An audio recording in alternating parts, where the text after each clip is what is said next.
Hey, hello there everyone. How's it going? My name is Brian and welcome to Maraxote's Reviews and How-Tos. I'd like to start the video off today with a quick little story of background of this video, of why I'm making it today. Some of my subscribers will think that this is a kind of an odd video for me, but really my channel, ever since I first started it, was really just a way for me to share things that I learn with other people. I'm one of those kind of do-it-yourselfer guys. I like to fix things myself and build my own computers and stuff like that. And so this is really this is just me, this is what I do. I like to fix things and stuff. But anyway, to get on with the story, my dad has a Makita cordless screw gun that's been kind of acting up on him, and he wasn't totally sure what was wrong with it, but he thought that it might be that the trigger was wore out and needed to be replaced. So that's what we're going to do here in the video today, is replace the trigger and see if that fixes the problem.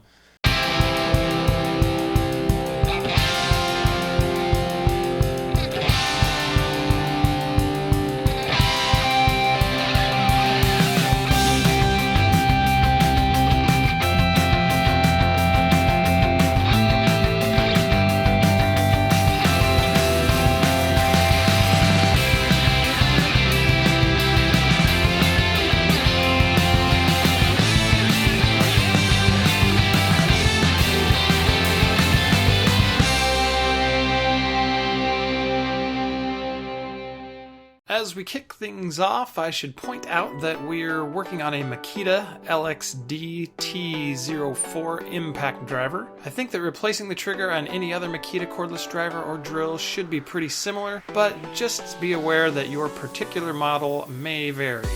My dad did a little of his own narration here at the beginning, so I'm just going to let him explain this first little bit. It started acting up when I pulled the trigger. It wouldn't quite work good.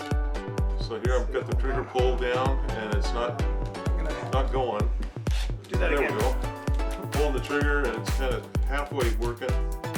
It's not so there's the problem. And of course, when it works right, just pull the trigger and it goes. So I've got a new switch from the local tool place.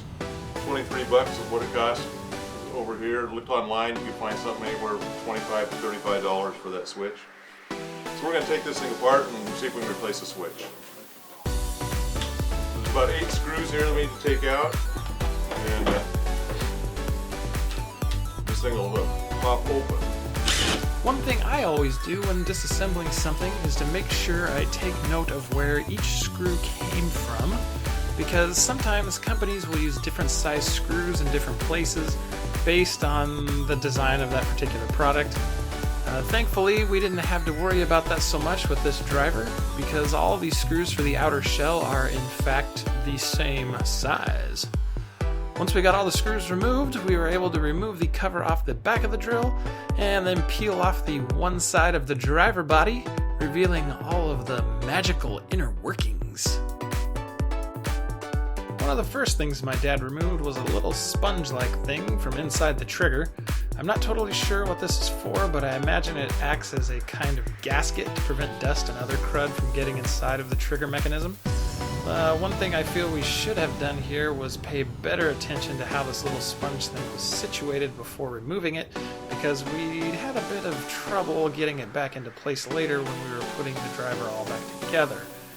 We then unscrewed one of the 2 leads that hook onto the trigger assembly, and then to get at the one on the other side, lifted it out of the body, which allowed us to remove the forward and reverse switch. We then continued removing the trigger mechanism by pulling the wires, which are quite nicely tucked away, I must say, out from their little routing grooves.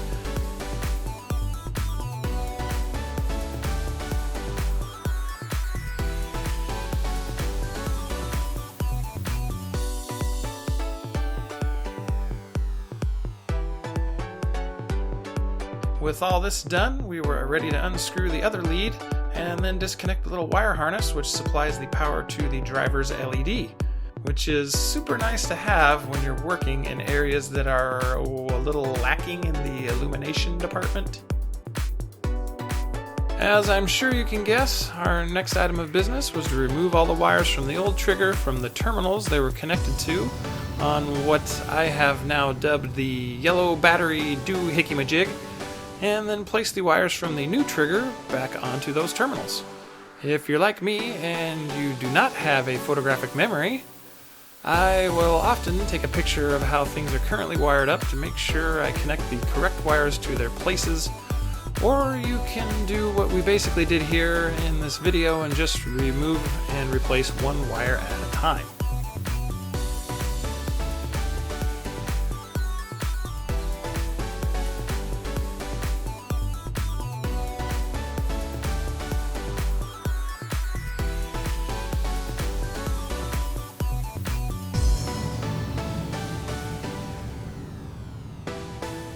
With the new trigger all wired up to the yellow battery doohickey-majig, it was time to start putting the driver back together again. We first made sure to correctly orient and install the yellow battery doohickey-majig, reconnected the LED wire harness,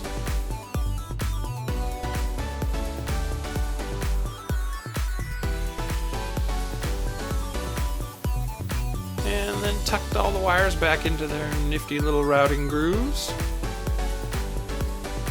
It was then time to screw the motor leads back onto the trigger assembly.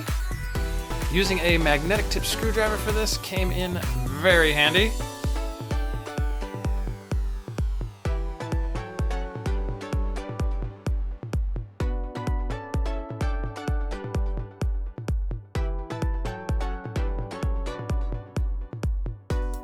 With the leads now securely fastened onto the trigger assembly, it was time to reinstall the forward and reverse switch.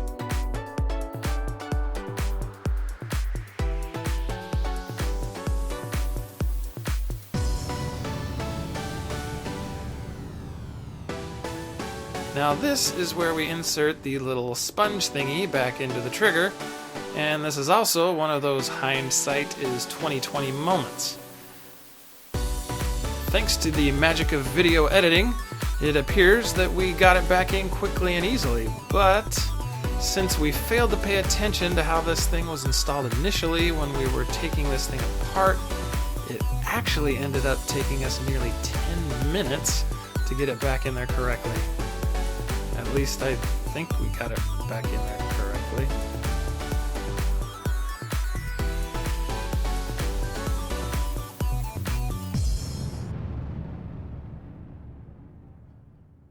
With all of our internals now restored to their natural state, the time has arrived for us to reattach the outer body of the driver.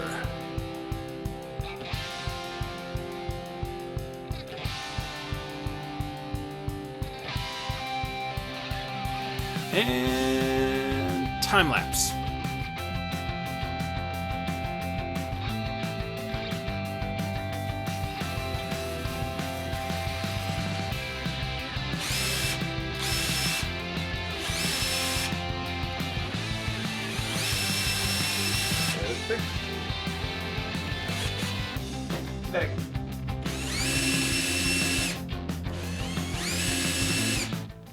Well, there you go, guys. That did it. That took care of the problem.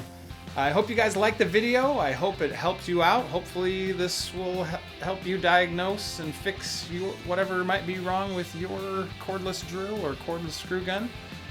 If you guys enjoyed the video or if it helped you out in any way, please click that thumbs up button. Let me know that you liked it. I always appreciate it when you guys do that. Also, if you have any questions, feel free to leave questions or comments that you have down in the comment section down below. If you would like to subscribe to my channel, you can click this right over here, this button, and you can subscribe if you are watching on your PC. If you're watching on a tablet or a smartphone or something, you'll have to go to where you can see the video description and stuff, and there'll be the subscribe button there. Just click that and you'll get subscribed. And once you are subscribed, you'll get notified every time I upload a new video, and then you can come and hang out with me again. Pretty cool, right? Anyway, I want to say thank you guys so much for watching the video today. I hope that you enjoyed it and that it was able to help you out in some way. And so until we see each other again next time.